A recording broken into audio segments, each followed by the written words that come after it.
Okay, so magandang araw no sa mga manonood natin dyan ng Full Computer YouTube channel. Okay, so dito sa ginawa kong video no, ituturo ko sa inyo kung paano ayusin yung mga piano keyboard key no na hindi na tumutunog. Okay, so kuan pala ito no, yung product model niya ay kuan ito, Kawai model FS690.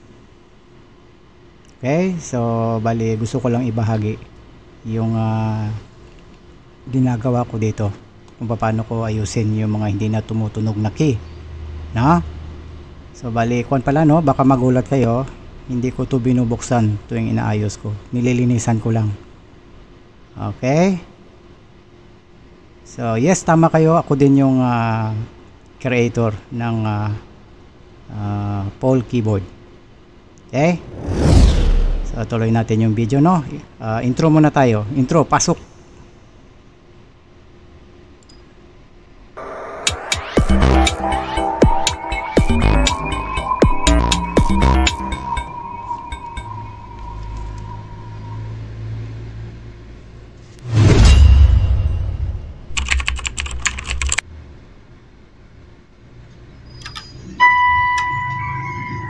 Okay, so alam niyo kung yung dahilan kung bakit hindi tumutunog. Kung minsan hindi tumutunog yung mga keys sa electronic keyboard natin, dahil po yan sa alikabok.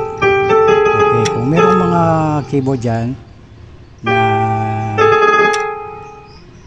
yan, katulad yan na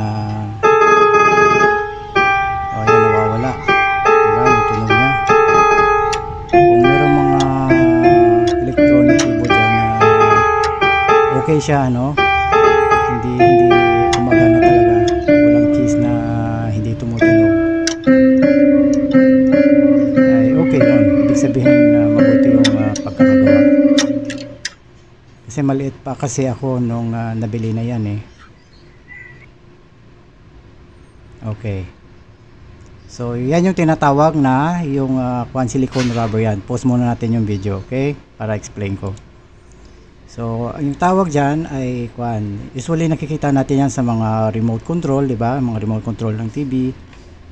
Maraming pinagagamitan yan eh. So dyan sa mga electronic keyboard ginagamit din yan. Okay, so kasi yan yung silicone rubber. Kaya niya kasi yung mga maiinit, kaya niya sa mga so meron dyang yung tawag dito,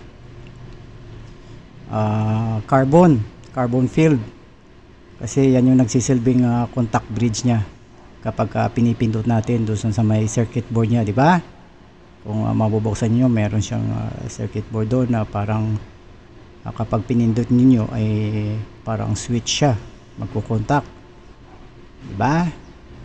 So ang mangyayari kasi niyan, dahil sa alikabok ay hindi siya nawawala yung yung hindi siya nagko-contact, kaya hindi tumutunog. Okay, kasi yan yung ko, yan yung pagkakaintindi ko, kaya nililinisan ko yan. So syempre kapag matagal ninyong hindi nalilinisan, ano yung mangyayari? Kasi alam nyo yung mga alikabok kasi conductor kasi yan ng electricity. Kapag kakaunti pa lang, hindi siya okay lang yon, pero pag dumami ay nagiging conductor na siya ng electricity. So kapag hindi ninyo talaga nilinisan yung organ keyboard ninyo or piano keyboard ninyo na masyadong matagal na, ang mangyayari, hindi pa ninyo napipindot, tumutunog na. Okay, so ewan ko kung merong naka-experience dyan sa inyo, ano, na magalaw lang ng kaunti yung keyboard, tumutunog na. Kasi dahil po yan sa alikabok. Conductor kasi ng electricity yung alikabok kapag masyadong marami na. Okay, kasi hindi natin alam yung mga material na mga maliliit, no, na sumasama dyan. So yung advice ko, kapag ganyan na merong time na hindi na tumutunog, ay linisan lang ninyo. Okay, so dyan sa video na yan, ano, hindi ko naipakita yung kasi merong time na gumagamit ako ng contact cleaner. No, mas maganda kasi yon kasi tutunawin yan talaga yung kuwan eh, yung alikabok. Okay, so tuloy natin yung video. So meron akong binili ano na electric blower. Ako maraming pinagkagamitan ko niyan. So meron ako palang ginawang video no sa tungkol doon sa grounded na computer. Tingnan niyo.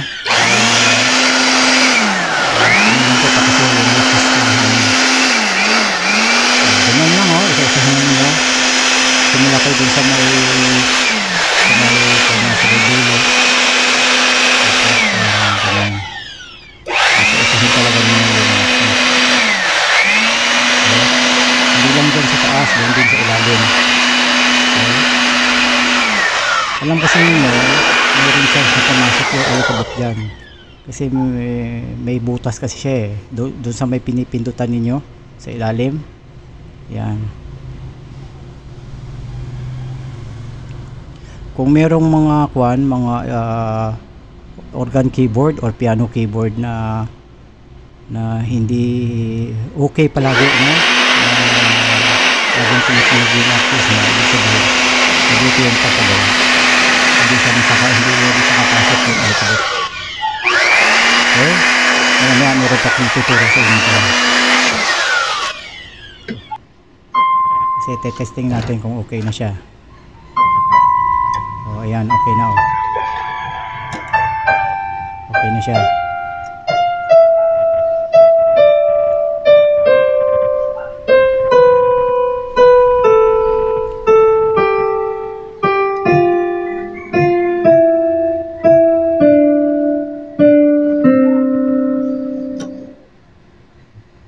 Okay. Diba? Pause muna natin, no? Explain ko muna sa inyo. Okay. Ang tanong, kailan na dapat na natin buksan yung ating mga electronic keyboard? Okay. Ang sagot ko dyan ay kapag natapunan ng mga liquid like ng tubig, no? Tubig, beer, soda drink, mga soft drinks, di ba? Mga juice. Yan. Kailangan ninyong buksan talaga yan.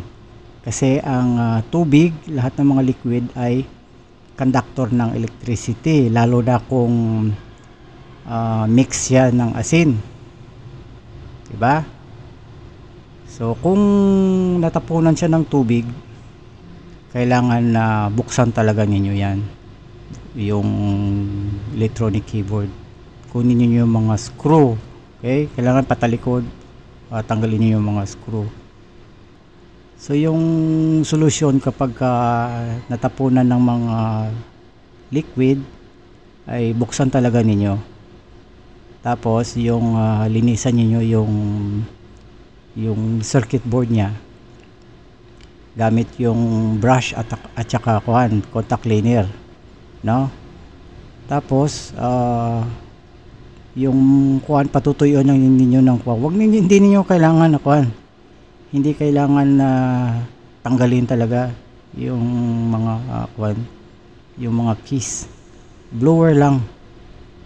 Okay, importante na mabuksan lang siya, no? Tapos wag niyo ibibilad sa araw. Hayaan niyo palipasin niyo yung mga ilang araw. Ganun lang yung pagpapatuyo. Wag ninyong madaliin.